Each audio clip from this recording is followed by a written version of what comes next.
Bismillahirrahmanirrahim and Assalamu alaikum. Welcome to Gohar Publishers. This is Hamna bint Shehzad. Our motto is redefining the geography of education through digital resources for conceptual learning. Dear teachers and dear students, आज के इस video lesson में हम देखेंगे Gauhar English for the grade 7 का unit number 6 and the title of unit is sports. तो start करते हैं एक्सरसाइज ऑरल कम्युनिकेशन स्किल्स. अब यहाँ पर आपके पास जो एक एक्टिविटी है वो एक्टिविटी आपने ऐसे करनी है कि आपकी टीचर कोई आपको पिक्चर दिखाएंगी या आपसे कोई आपको टेक्स्ट पढ़कर सुनाएंगी, तो आपने उसके बारे में टीचर के साथ बात करनी है और टीचर अगर आपसे कोई क्वेश्चंस पूछती हैं तो आपने उसके आंसर देने हैं. अब चलते हैं reading and critical thinking skills के ऊपर. Reading and critical thinking skills. Answer the following question. What is the importance of sports? Sports is an important element of schooling and life in general. It develops various important qualities such as leadership, patience, teamwork. Sports and physical activities improve fitness and immunity against common illness. Moreover, sports are great for character development and moral through fair play. Write about the range of sports events organized at different levels in Pakistan. In Pakistan, there is a wide range of sports activities, local as well as international. In rural areas, traditional sports such as wrestling, horse racing, kabaddi are popular. Feats of champions are recorded by villages and become a part of local legend. In the urban areas, sports such as cricket, hockey, squash, polo, tennis and football are popular. Tournaments are organized in school, colleges, universities and at professional and national level. Write about some victories in sports which have brought honor to the Pakistan 1992 World Cup. What are the rules of playing kabaddi? A player has to cross into the opposition territory, touch an opponent within 20 seconds and make it back over the line to home ground within 25 seconds after contact. The touch player has to stop him from making it back in time. Kabaddi is now a recognized sport among Asian Games. What do we need to do in order to excel in sports?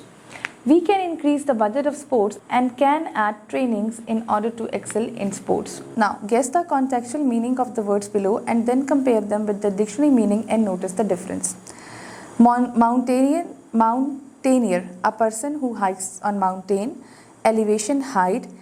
Expedition, a journey with particular purpose. Demonstration, show karna. Summit, the highest point of hill or mountain. Forecast, predict. Emulate, try to do better. Skying, travel on the sky. Eventually, finally. Now, अब हम बात करते हैं punctuation की.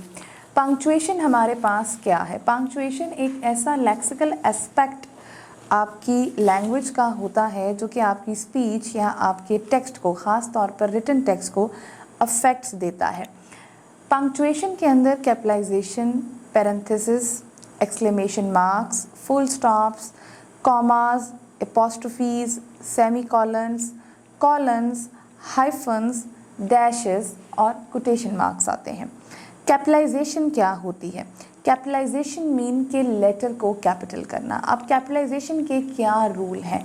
पहला rule तो हमारे पास ये है कि किसी भी सेंटेंस का जो फर्स्ट लेटर होता है, फर्स्ट वर्ड का फर्स्ट लेटर, वो कैपिटल होता है.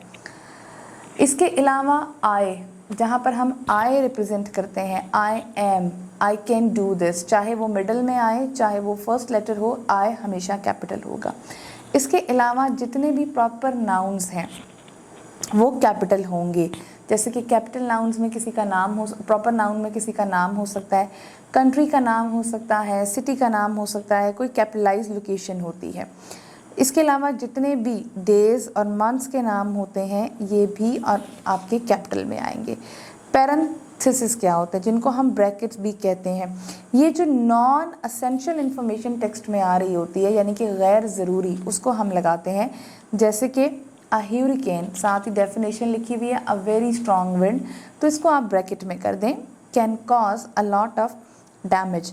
इसके बाद एक्सक्लेमेशन मार्क, ये बेसिकली आपके पास एक इंटरजेक्शन है, एक इमोशन है जो कि इस्तेमाल की जाती है किसी न किसी एक्सप्रेशन के बाद. अल्लास यानी कि दुख का इजहार करना, हुर्रा, वाओ, इस तरीके से.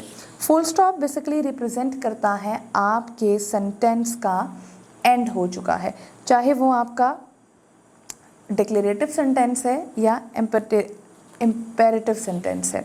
इसी तरीके से आपका एपॉस्ट्रोफी, एपॉस्ट्रोफी क्या है? एपॉस्ट्रोफी ऐसा एक मार्क होता है जो कि हम कॉमे के साथ एस पे लगाते हैं। एपॉस्ट्रोफी बेसिकली 3 तरह की होती है। एपॉस्ट्रोफी आपके पास एक कॉन्ट्रैक्शन की, यानी कि वर्ड को छोटा करने की, डू नॉट को डोंट कर दिया, कैन नॉट को कांट कर दिया, बनाने की भी होती है।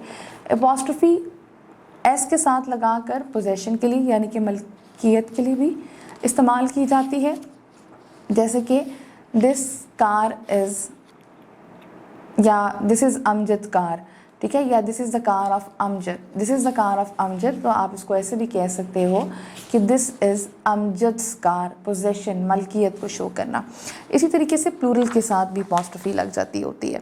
देन कॉमा होता है, अगर आपने अपने टेक्स्ट के अंदर कोई छोटा पॉज लेना है तो उसके लिए आप कॉमे का इस्तेमाल करते हो, या अगर आपके पास कोई लिस्ट है वर्ड्स की और आपने उसको सेपरेट करना है तो उसके लिए भी इस्तेमाल करते हो। कॉमा बेसिकली फ्रेजेस को उनकी डेफिनेशन से सेपरेट करने के लिए भी इस्तेमाल होता है, इंट्रोडक्टरी वर्ड और प्लेस के लिए भी इस्तेमाल होता है, जैसे कि by the way comma where are you, या by the way where is your school. इसके अलावा भी अगर हम बात करें तो अगर येस और नो में आंसर कर रहे हैं और आगे उसकी एक्सप्लेनेशन है तो वहाँ पे भी yes comma you are right, no it's not like that, तो कॉम नो के बाद भी कॉमा आएगा। सेमी कॉलन बेसिकली टू आपके पास जो कंप्लीट सेंटेंसेस होते हैं उनको कनेक्ट करने के लिए लगाया जाता है, जैसे कि roses are red, roses are violet, तो रोजेज आर रेड और semicolon purple and violet too. Colon basically कोई इन्फॉर्मेशन अगर आपने बतानी हो वो उसके लिए इस्तेमाल करेंगे। हाइफन बेसिकली कंपाउंड वर्ड्स या कंपाउंड आपके पास जो आप कह लो कि सेंटेंसेस होते हैं उसके लिए होती है। क्वेश्चन मार्क हम हमेशा इस्तेमाल करते हैं अपने सवालिया जुमले के लिए यानी कि इंट्रोगेटिव के लिए, और कोटेशन मार्क्स बेसिकली जो चीज़ डायरेक्टली कोट की जाती है उसके लिए इस्तेमाल की जाती है। अब जब ये सारे टाइप्स ऑफ आपको पता चल गए तो अब हम इसके बाद करेंगे अपनी कुछ पंक्चुएशंस जिसको अब हम देखते हैं। Now let's get start with the punctuation. अब कुछ सेंटेंसेस आप स्क्रीन पे देख सकते हैं कि वो कैसे पंक्चुएट हुए हैं। मैं उनको रीड करूंगी, उनकी पंक्चुएशन आप स्क्रीन पे देखिएगा। I bought some balloons, a cake and some cream for the party. No, I don't mind it. Yes, I love to go to the beach with my family. He painted the fence white, blue and green. I, we, you, he, she, it and they are pronouns. Wow, look at that. You cannot compete with him.